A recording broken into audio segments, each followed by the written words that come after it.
Napakabuti po ng Diyos. God is so good and His love endures forever.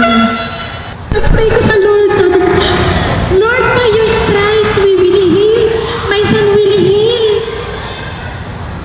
Sinabi ko po yung 18 months old, nagki-chemotherapy. Yung nga malalaki, hindi nga kaya eh. 18 months old pa. Makakasurvive pa yan. Nagta-text naman ako, Lord. Nag-deserve naman ako sa'yo. But why? The more na nagtitip yung faith namin, the more na nagtitip din yung challenge namin. And the Lord answered me with a green box, a very small box with a miraculous barley inside. Barley! Grabe! 12 months lang po siyang nag-take and nag-gain po siya ng 2 kilos. The doctor was so amazed. Sabi niya, anong ginawa ko? Sabi ko, hindi ko lang masabi na nagtitake po siya ng barley.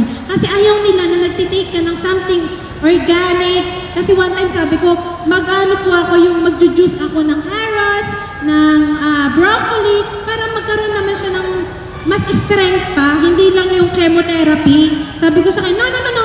Hindi pwede yan kasi baka may bacteria, ma-infection yung anak mo.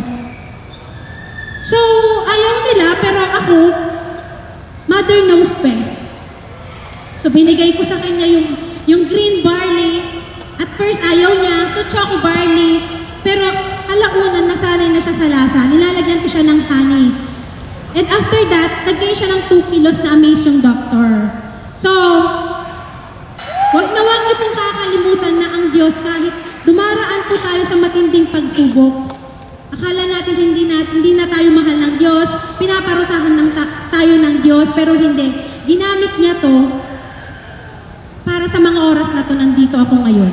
To share our testimony, to share the gospel and the good news, the hope na sinishare sa iyo ng I Am Worldwide.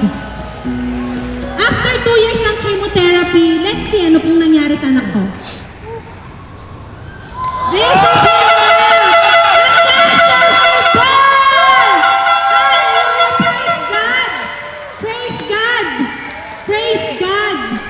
Napakabuti po ng Diyos.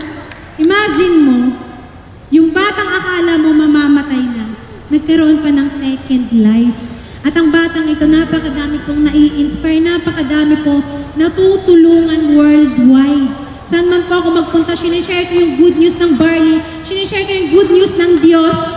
And yes, nakikita po nila, it is a living testimony ang aming anak. Sobra po yung nagagawa ng barley. Of course, it is Jesus that heals the sick, pero God used the barley.